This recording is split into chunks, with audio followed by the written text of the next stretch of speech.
শ্রীরামকৃষ্ণ হেসে উত্তর দিলেন, মুখে পড়া হয়েছে, মুখে উচ্চারণ হয়েছে, তাই এঁটো হয়ে গেছে। কিন্তু একটা জিনিস কেবল উচ্ছিষ্ট হয়নি গো, সেই জিনিসটি হলো ব্রহ্ম।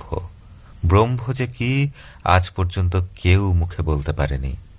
বিদ্যাসাগরের বুকের ভেতরটা তোলপাড় করে উঠল, আবেগে কাঁপছে তার শরীর। শ্রীরামকৃষ্ণ বয়সে অনেক ছোট, তবু বিদ্যাসাগরের ইচ্ছা হলো তার কাছে নতজানু হওয়ার। তিনি শুধু কম্পিত কণ্ঠে বললেন, আজ একটি নূতন কথা শিখলাম, ব্রহ্ম উচ্ছিষ্ট হননি। ঘরে তখন অনেক মানুষের ভিড় হয়ে গেছে, সবাই শুনছে ঠাকুরের কথা। কি সহজ, কি প্রাণস্পর্শী, কি গভীর! ঠাকুর কি অনায়াসে আড়াল সরিয়ে দিচ্ছেন। ফুটে উঠছে নতুন আলো, জাগ্রত হচ্ছে নবচেতনা, উদ্ঘাটিত হচ্ছে সত্যের মুখ।